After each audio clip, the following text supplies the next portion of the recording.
So it's 9:00 p.m. on Halloween night, right? Right. And a high-ranking satanic priest, like a guy who allegedly orchestrates these intense esoteric death curses, is just standing in his house. Completely armored in paranoia. Exactly. He trusts literally no one. He's prepping for a black mass, and he is about to be just completely, utterly defeated. Permanently defeated. Yeah, permanently. And the thing that takes him down is a 3.5-year-old girl in pajamas holding a tiny piece of milk chocolate. I mean, it is the absolute definition of narrative whiplash. It really is. You're tracking this terrifying, super high-stakes trajectory of esoteric power, and then the bottom just drops out from under his entire worldview in literally the most mundane way imaginable. It's wild. Welcome to a very unusual, deeply intense deep dive. For you listening right now, I know you come to us looking to really have your perspective shifted, and today's source material, it absolutely delivers. It feels almost cinematic. Totally. We're unpacking excerpts from a really fascinating YouTube interview featured on the channel Tom Medjugorje. The subject is a guy named Andrea Biundo. And his story is this staggering firsthand account of a journey from the highest echelons of organized black magic all the way back to Catholicism. But before we take a single step further, let's just explicitly set the parameters for how we're approaching this text today. Yeah, good call. We are not here to validate Andrea's account as empirical scientific fact. Right, not at all. We aren't debating the religious doctrines, and we certainly aren't taking any theological or political sides here. Our lens today is purely analytical. We're looking at the internal logic. Exactly, the intense internal logic of his worldview, the extreme psychological architecture at play, and these universal human themes of shame, pride, and vulnerabilities basically structure his entire narrative. I really want to keep that image of the toddler and the chocolate burning in the back of your mind as we go, because to understand how this guy ends up paralyzed by a piece of candy on Halloween, we have to look at the psychological soil, where this kind of extreme ideology actually takes root. Right, you have to go back to the origin. Yeah, which for Andrea starts in 1988 in Palermo, Sicily. He has a childhood defined by a literal brush with death. He's born into a very strict, devout household. His mom dedicates him to the Holy Mary. But at roughly 1 year old, he suffers a catastrophic cardiac arrest. And according to his account, his brain stops functioning for several minutes. Which is terrifying. He essentially crosses the threshold of death and is miraculously resuscitated.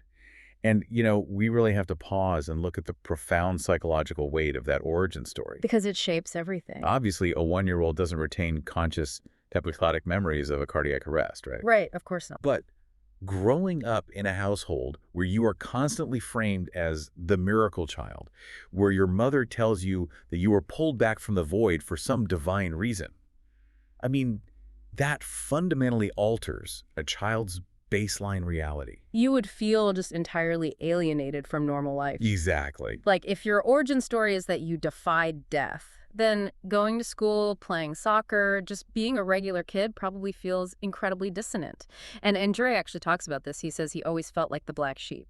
He was deeply unsatisfied with the mundane.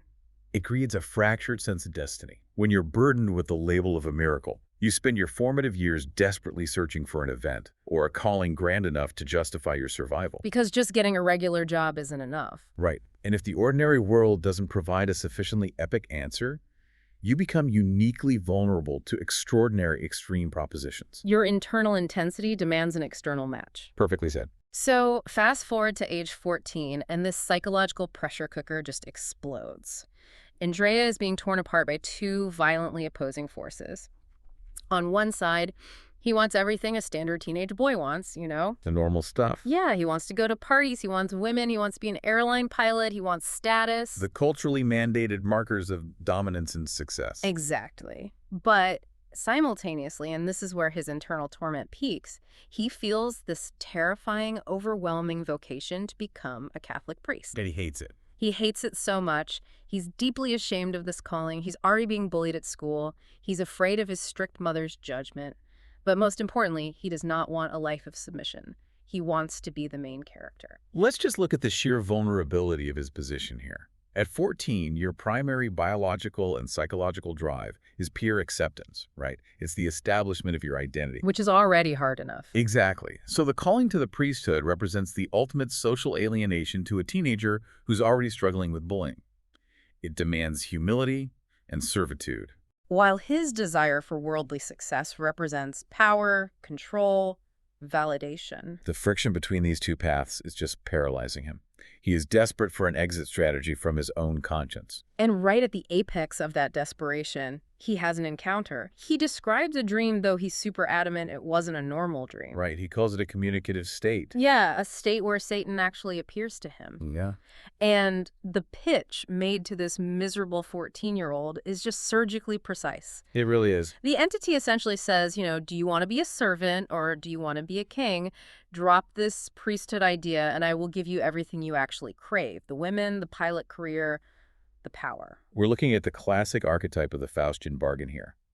But the timing is what makes it so insidious. How so? Notice the adversary doesn't manifest when Andrea is secure or confident. The offer is deployed exactly at the point of maximum structural failure in his identity. Oh, wow. The entity leverages relatable teenage shame and totally weaponizes Andrea's fear of insignificance. It's a masterclass in how extreme ideologies recruit in the real world. I mean, they don't go after the well-adjusted content people. No, they scan for the fracture. Exactly. They find the person who feels inherently destined for greatness, but feels suffocated by their current reality. And to a 14-year-old boy, social hierarchy feels like actual life and death. And the Faustian pitch is always framed as a shortcut to self-actualization. Right. Yeah. Andrea is staring down the barrel of a long, humiliating, self-sacrificing road toward a spiritual vocation. Which sounds awful to a teenager. Right. So the adversary offers an immediate elevator ride to the top of the worldly hierarchy. It frames his pride not as a flaw, but as a virtue to be rewarded. So he takes the deal. He actively chooses the path of the king. And here is where the narrative turns incredibly dark. Because according to Andrea, the dark side actually delivered. They kept their word. Yeah, the entity kept its word, but the mechanism of delivery is horrifying. We really need to look at how this occult logic materialized in his physical reality. Let's examine the pilot dream.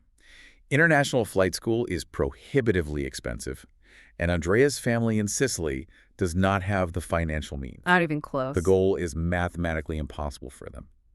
Until a tragedy strikes his father. His father is involved in the severe accident, and his leg actually has to be amputated. It's brutal. It is. And the insurance payout specifically designed to compensate for the permanent dismemberment of his father is exactly the sum of money used to send 18-year-old Andrea to the U.S. for flight school. The cognitive dissonance required to process that sequence of events is just staggering. I can't even fathom the psychological gymnastics there. Your dad loses a limb and you look at the insurance check and think, oh, my dark patron came through for me. It's horrific. It really is. How does a teenager rationalize a parent's literal mutilation as a successful transaction? Well, within the strict occult framework Andrea has adopted, it isn't a tragic coincidence, Yeah. It is proof of concept. Right. The economy of darkness he's operating within is fiercely zero-sum. Power and success can be granted, but the currency required is human suffering. So for him to go up, someone else has to go down. Exactly. For Andrea to ascend, someone in his immediate proximity had to be violently diminished. And instead of running away in terror, this totally solidifies his loyalty. He sees it as absolute validation that the entity he bargained with has the kinetic power to manipulate physical reality. So he leans in completely. Yeah, he starts climbing the ranks of organized Satanism, fueled by what he describes as a gifted, unnatural power of communication. He claims he possessed a spiritual charisma that allowed him to manipulate perception to basically convince anyone that dark was light and light was dark. Which is wild. It is. And this isn't just standard psychological persuasion, right? He views it as an actively granted demonic authority. And it propels him all the way to the equivalent of a cardinal in this dark hierarchy. He is no longer an edgy teenager. He is managing the spiritual architecture. He's at the top. Yeah. And his specialty becomes something the source calls the witchcraft of Cain. This is a highly specific, very volatile discipline. Wait, let's unpack that term, because witchcraft of Cain sounds like something straight out of a fantasy novel. But he treats it as a legal science. What actually is it? So in Andrea's description, this is not just generalized spellcasting. It is a concentrated discipline of black magic focused exclusively on delivering sentences of death and severe curses for money. So he's like a hitman. He is operating as an esoteric hitman, exactly. But how does he manage that kind of energy without it destroying him? He mentions that if you don't direct it perfectly, it recoils. What does a recoil even look like in this context? Well, it operates on the esoteric law of equivalent exchange. You are summoning and directing highly volatile, malevolent energy, right? Okay. If the practitioner's focus slips, or if the target possesses spiritual protections that reflect the curse, that kinetic dark energy doesn't just evaporate, it rebounds directly onto the person who summoned it. Oh, wow. Yeah, a recoil could manifest as sudden physical illness, severe mental collapse, or absolute ruin in the practitioner's own life. It requires a state of perpetual paranoid mastery. So his entire existence is this massive high-wire act over a pit of his own malice. Truly. And he doesn't just keep this within satanic circles either. He claims this destructive energy is highly organized and institutionalized. He alleges that Satan directed him to infiltrate Freemasonry. Which is a huge claim. Huge. Now, we are just reporting his stated worldview here, to be clear, but he claims there is a massive deception at play in these organizations. He describes a nested hierarchy of deception. According to his account, the lower-level members, which is the vast majority, genuinely believe they're learning benign esoteric truths. They think they're in a philanthropic brotherhood. Right. They are the facade. But at the absolute highest hidden levels, he claims it is pure Luciferianism aimed at the systematic destruction of God's work on earth. It's an infiltration model based entirely on exploitation. The people at the bottom generate good PR, and the people at the top harvest the energy for malevolent goals. Exactly. Which actually transitions perfectly into how he views the mechanics of demonic possession itself. Because this challenges a massive cultural misconception. This totally blew my mind when I read the source material. Hollywood has trained us to think that a Satanist is a person constantly possessed by demons, foaming at the mouth, spinning their head around. Cinematic version. Yeah. But Andrea draws a very hard line here. He states unequivocally that Satan does not possess Satanists. It seems counterintuitive until you examine the logic of consent within his theology. Okay, let me try to wrap my head around this and see if this analogy works for you. Go for it. Think of a Satanist like a hollow copper wire. They're just a conduit. In Andrea's world, they undergo transitory possession, they evoke a demon to channel dark electricity for a specific curse, and then the entity leaves. Right. You plug the wire in, you use it, you unplug it. The wire isn't special, it has already surrendered its will, so there's no real victory in conquering it. That is an incredibly precise way to visualize it. The Satanist is just utility. Yeah. But the true target for full possession, the ultimate prize in this dark economy, is the exact opposite. Right. Satan prefers to possess pure people, people trying to live holy lives without sin. Exactly. So if the Satanist is the copper wire, the pure soul is a pristine, priceless masterpiece painting. Satan doesn't want to use the painting to conduct electricity. He wants to violently deface it. You want to ruin it. Yeah, he wants to slash the canvas, throw acid on it, and humiliate it, purely despite the artist who painted it. The goal of possessing a pure person is desecration. It is an act of cosmic vandalism. The entity wants to degrade the human dignity and destroy the image of God embedded within that person. But why the intense hatred for the masterpiece? I mean, why does this entity harbor such an obsessive cosmic grudge against humanity that he mandates his followers to act as spiritual hitmen? To understand the ferocity of the curses Andrea was casting, we have to examine the origin story of the adversary's anger. The theology of rebellion in the source material traces everything back to the sequence of creation. Let's look at the timeline Andrea provides. He says angels were created on day one. Magnificent, powerful, purely spiritual beings. Right. Humans aren't created until day 6. Now, the angels are given a dual mandate by God to serve the Creator and to serve humanity. And that second mandate is the fracture point of the entire cosmos. Satan is described as a cherub of immense power, beauty, and intellect. And pride. Oh, extreme pride. When he's presented with humanity beings made of physical dirt, bound by gravity and flesh, lacking any inherent magical or spiritual power, he experiences absolute revulsion. He calls us cockroaches and worms. He looks at this fragile, fleshy thing and basically says, I am a being of light and immense power. I am absolutely not serving a cockroach. It's pure, unadulterated narcissism. It is. The entire fall of Satan isn't some grand philosophical debate about freedom. It's a temper tantrum rooted in a lack of humility. It is the ultimate rejection of love as the organizing principle of reality, Yeah. In his mind, the hierarchy should be based on raw power. Right. The weak must serve the strong. Right. But the divine order dictates the inversion of the strong exists to protect and serve the weak. By refusing to serve humanity, Satan rejects the divine order entirely. He chooses his own ego over his place in the cosmos. So he gets banished. But he can't strike God directly because God is omnipotent. So what's the tactical move? How do you hurt an invincible parent? You destroy the children they love. Precisely. The strategy becomes one of highly targeted, envious retaliation. And his main strategy isn't just killing humans physically, it's psychological.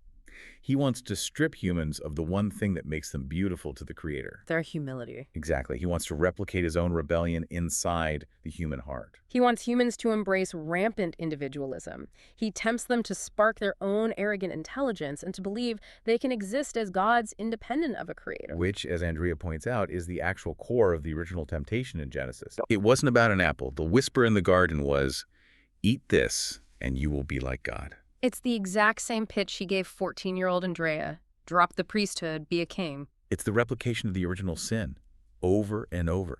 And to achieve this systematic degradation of humanity, the adversary utilizes a very specific ranking of sins. Yes, the tactical playbook. According to Andrea, Satan has a #1 favorite sin above all others, lust. Specifically, severe sexual perversion and pornography, which the text describes as a modern engineered pandemic. Right. But why lust? Because it's a dual strike weapon. In this theological framework, a human is a composite of body and spirit. Okay. The physical body is sacred, crafted in the divine image, while the spirit is the eternal breath of God.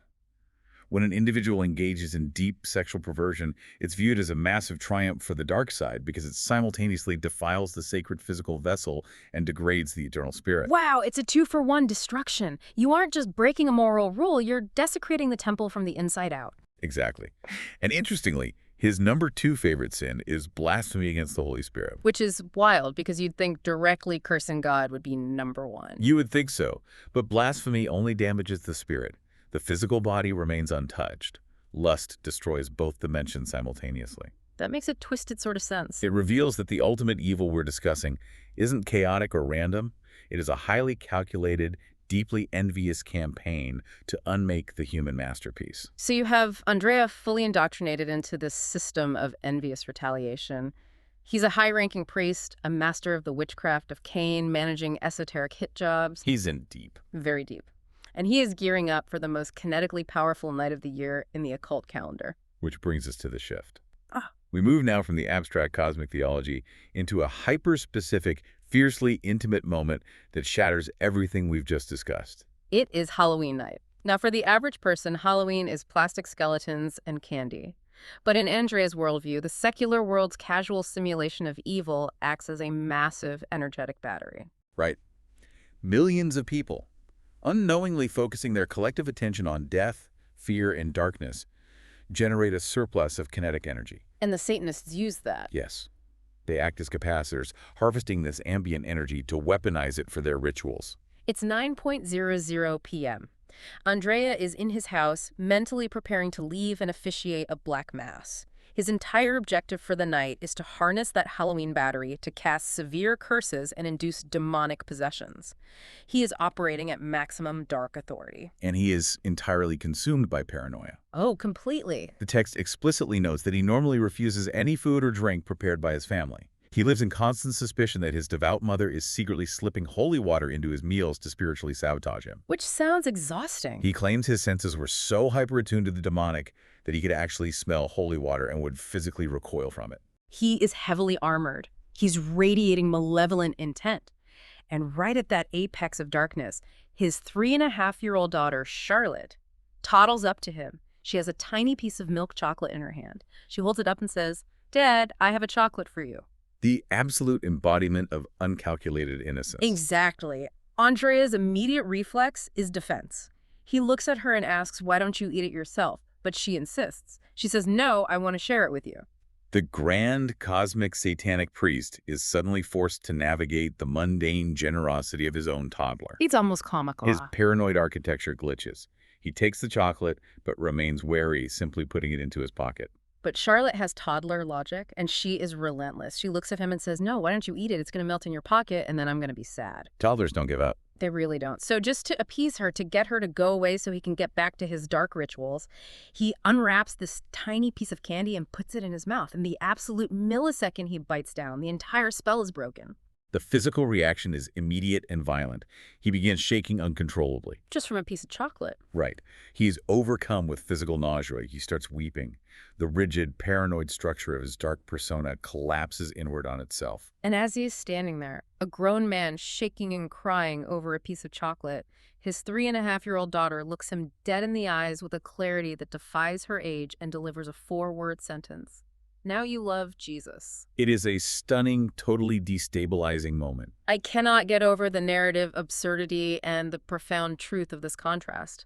This is a man who communes with entities that view humans as cockroaches. He manages death sentences. He's armored in esoteric protection. And he's completely undone by milk chocolate and a toddler. It's incredible. It illustrates a core philosophical principle, though, the absolute vulnerability of evil to pure innocence. How do you mean? Evil is inherently complex.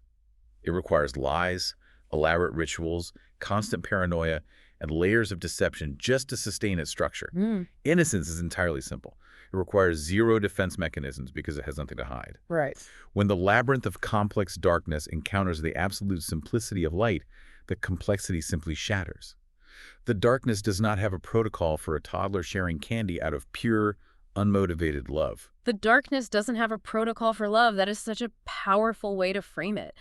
Andrea is completely shattered. He spits the chocolate out, runs out of the house in a total panic, jumps into his car, and just floors it. It was terrifying. He's driving at 200 kilometers per hour, driving erratically, trying to physically outrun a spiritual collapse. He is experiencing the terrifying disintegration of a worldview he has anchored his entire identity to since he was 14 years old.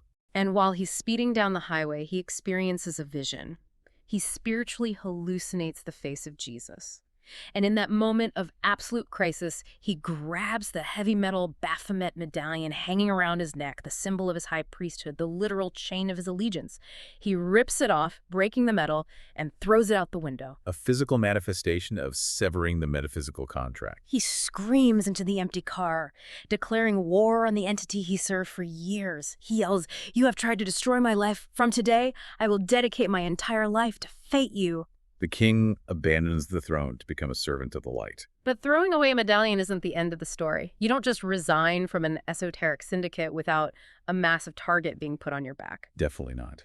According to Andrea, the spiritual warfare began immediately. And as part of his grueling conversion process, he was shown exactly what happens to the souls he had been cursing and manipulating. Which brings us to the most visceral, architecturally detailed section of his account, his visions of the afterlife. Yeah, these are intense. And it is crucial to note how aggressively Andrea pushes back against our cultural sanitized assumptions about hell. Yeah, he specifically calls out the Dante Alighieri version of hell. We have this cartoonish idea of a neat tiered system or a red cave where guys with pitchforks poke you. Right, the pop culture version. Andrea says that is a massive, dangerous oversimplification.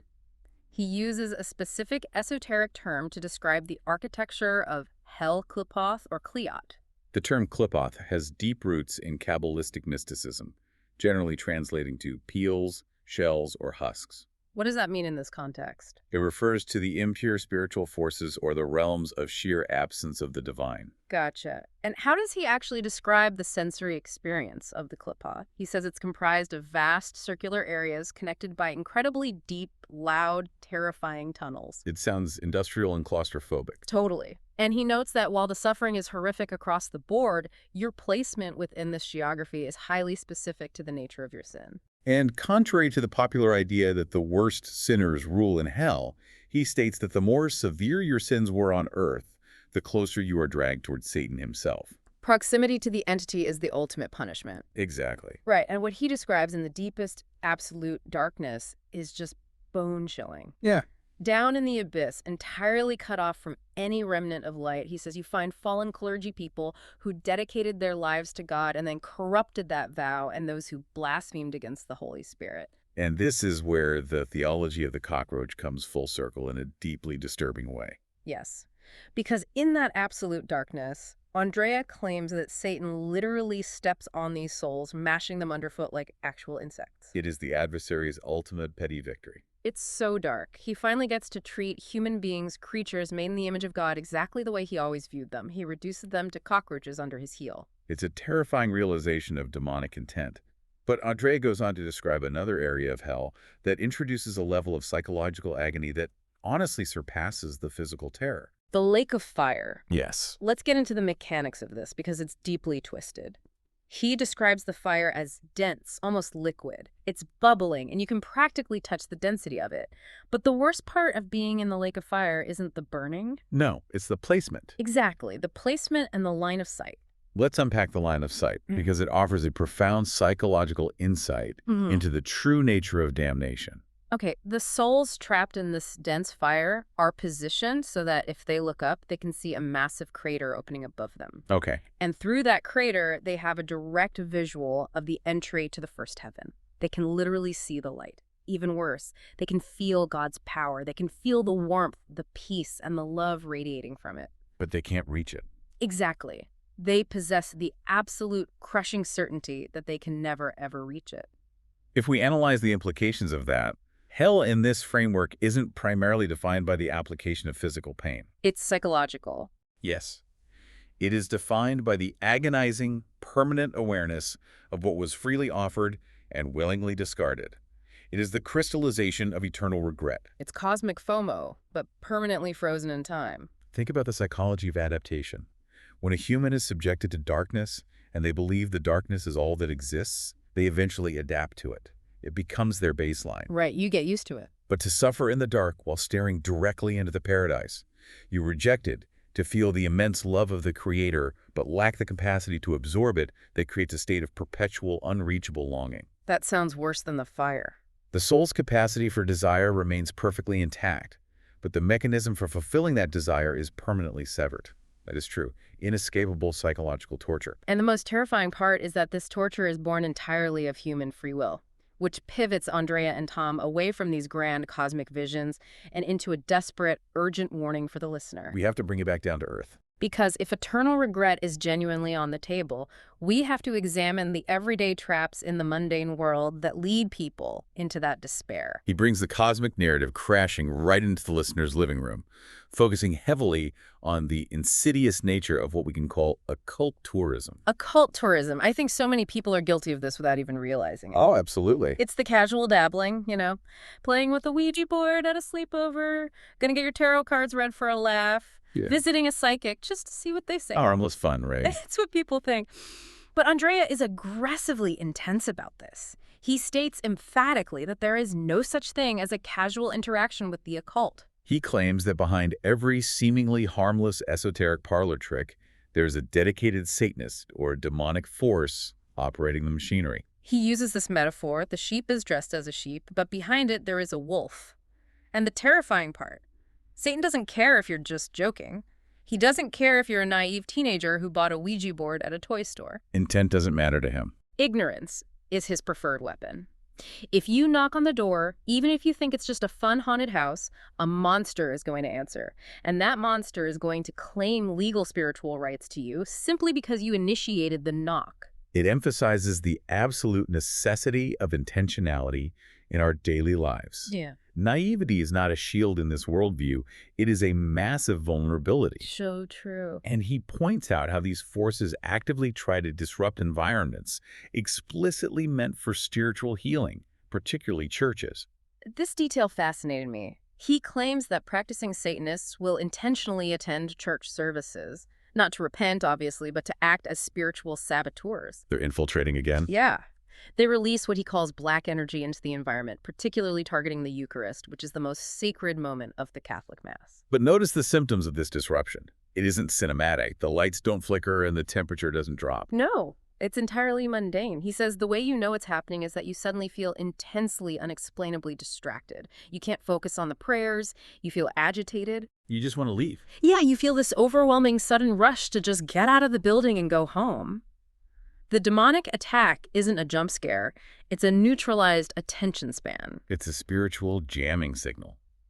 And it is incredibly effective because it's subtle enough so that the average person simply blames themselves for not paying attention. They think they're just tired. Right, completely unaware they are caught in the crossfire of active spiritual warfare. And how do these saboteurs recognize each other in the pews? Andrea says they use specific tattoos to identify one another. Which is an interesting point.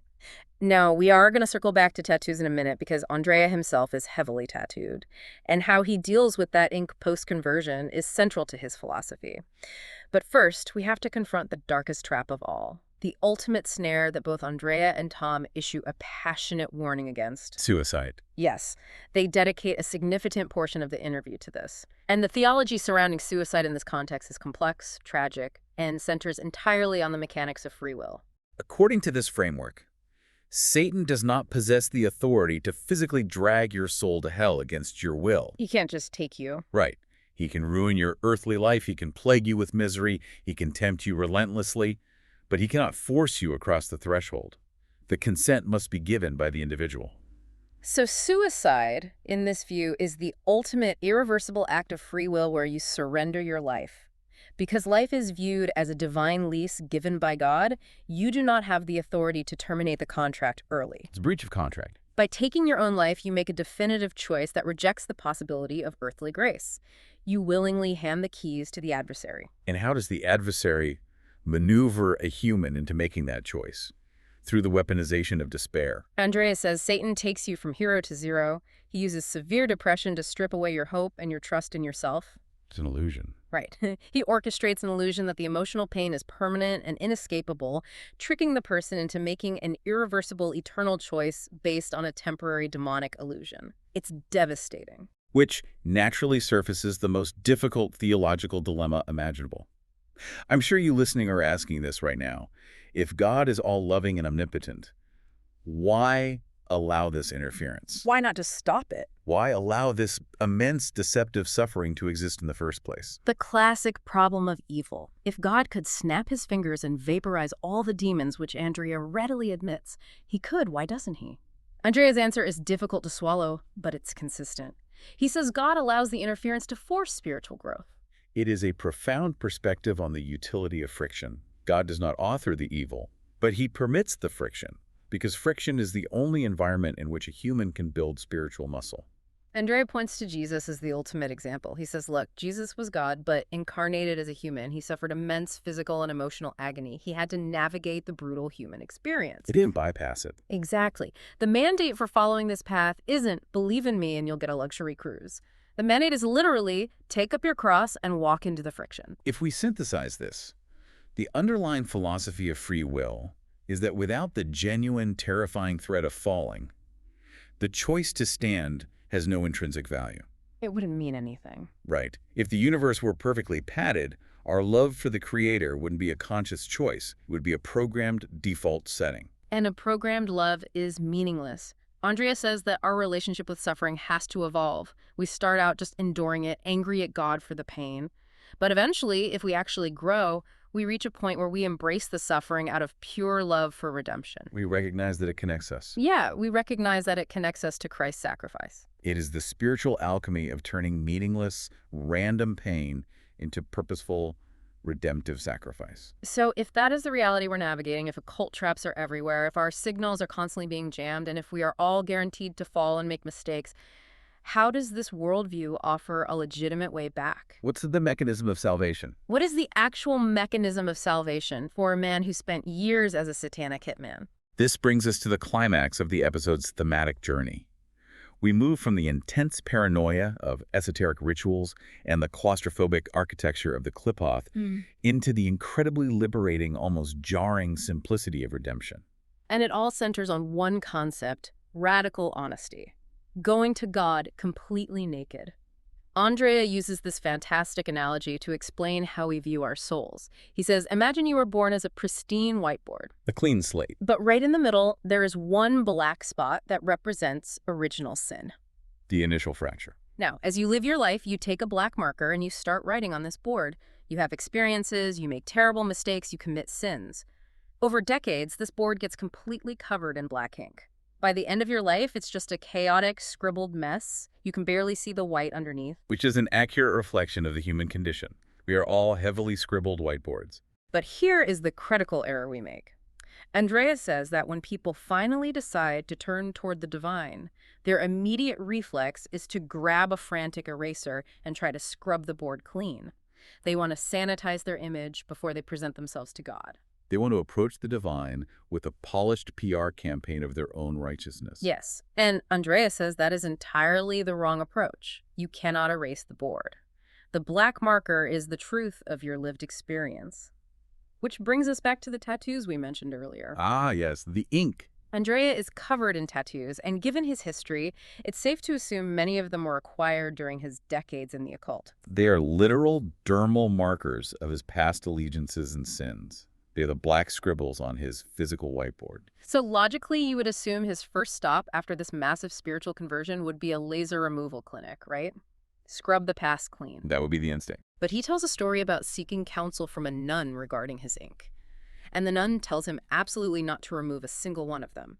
She advises him to go to a priest, have the priest pray over the tattoos to break any residual spiritual authority or spell attached to them, but then to leave the ink exactly where it is. Because the function of the tattoos has fundamentally changed. They have transitioned from being marks of demonic allegiance to being marks of undeniable testimony. That's it. You don't hide the mistakes. You use them as a neon sign pointing to the power of grace. If Andrea erased the tattoos, he would be participating in an illusion that he was always perfect. By keeping them, he is visually stating, look at how far down in the abyss I was, and look at the sheer magnitude of the light required to pull me out. It shifts the entire focus away from human perfection and places it squarely on divine mercy. But to execute this, it requires a fundamental shift in how we communicate. It demands radical honesty instead of self-justification. And human beings are terrible at this. We really are. Andrea says, when you approach God, you must go naked. You have to strip away every single excuse. Don't go to prayer and say, Father, I'm sorry I yelled and did this terrible thing, but, I was really stressed at work and my brother provoked me, and I didn't really mean it. The inclusion of the but completely invalidates the repentance. Because God already knows the context. He knows your brother provoked you. When you offer excuses, you're still clinging to your pride. You're still trying to manage your own image. You have to just surrender the messy whiteboard and say, I am flawed. I was stupid. I sinned. Period. No caveats. Tom, the interviewer, shares a deeply vulnerable personal anecdote that perfectly illustrates this mechanism. He discusses a period where he was experiencing intense, overwhelming sexual temptation. The standard religious reflex in that scenario is denial. Right. To pray, God, I hate this temptation. Please take it away. I am a good person. But Tom doesn't do that. He leans into the radical honesty. He goes to prayer and essentially tells God, I am really struggling right now. And the truth is, I actually love this temptation. I want it. It is a staggering admission of human frailty. He refuses to play the victim of the temptation. He takes complete ownership of his desire for it. And Tom claims that in immediate response to that raw, ugly honesty, he felt God communicate back to him. Because you are honest and not playing the victim, now the healing can begin. That's incredibly powerful. God doesn't want our sanitized fake perfection. He wants the gritty, unvarnished truth of our hearts because he can only heal the parts of us that we actually admit are broken. It validates the profound idea that truth is the absolute prerequisite for grace. The divine prefers a radically honest sinner over a deceitful saint. And it doesn't take a mountain of faith once you reach that honesty either. Tom shares another story about gaining just a mustard seed of genuine faith. He was suffering from severe back pain, asked God for healing with total surrender, and went to a coffee shop. Then what happens? He randomly bumps into a stranger who recognizes him from his YouTube channel. This stranger turns out to be a physical therapist with 40 years of experience, takes Tom to his apartment, and instantly fixes his back. The underlying point they're hammering home is that when you stop hiding behind your pride, grace flows into your life with incredible speed. Which brings the entire narrative arc of the interview to its conclusion, focusing on the town of Medjugorje. Medjugorje is a town in Bosnia and Herzegovina famous for alleged ongoing apparitions of the Virgin Mary. They conclude by reflecting on this place as the ultimate meeting point with the Mother. A place of universal grace. Yeah, they describe the grace there as shining like the sun, completely universal, equally available to a lifelong saint or a former satanic priest, provided they are willing to step out of the shadows and just be honest. It is a staggering thematic journey to map out. It really is. Let's just summarize the sheer scale of the arc we've been on for you listening. We started with a deeply vulnerable teenager, paralyzed by the shame of a calling and the crushing pressure of worldly desire. We watched him accept a Faustian bargain. Right. Rationalizing horrific tragedy to fund his ambitions. We tracked his ascent into the heights of black magic and the volatile witchcraft of Cain. We peered into the claustrophobic industrial terror of the Qliphoth and analyzed the agonizing psychological torture of eternal regret in the lake of fire. And finally, And finally, we emerged from all that extreme paranoid complexity into a philosophy of radical, unvarnished simplicity. the profound realization that the way out of the labyrinth wasn't a more powerful counterspell, but the simple, humbling act of admitting you are flawed. And for you listening, I really want to emphasize this heavily. You do not have to believe in the literal physical existence of the Qliphoth or demonic possession or esoteric hitmen to extract immense life-changing value from this deep dive. The core truth transcends the supernatural framework entirely. Completely. This is fundamentally a story about the devastating danger of pride, the isolating, paralyzing nature of shame, and the absolute liberating power of owning your darkest parts without a single excuse. It champions the power of psychological integration rather than frantic erasure. So I want to leave you with a final thought to mull over as you go about your day. Think back to our opening. We talked about how desperately we want our world to be neat and categorizable. But human beings are messy whiteboards. We all have scribbles. We do. Andrea Biundo walked into the absolute darkest, most complex, paranoid rooms of the human experience, and he realized that the only way out was to stop trying to manage his image and just go to God naked. So ask yourself, what is the tattoo or the mistake in your own life that you are frantically trying to laser off? What are you hiding?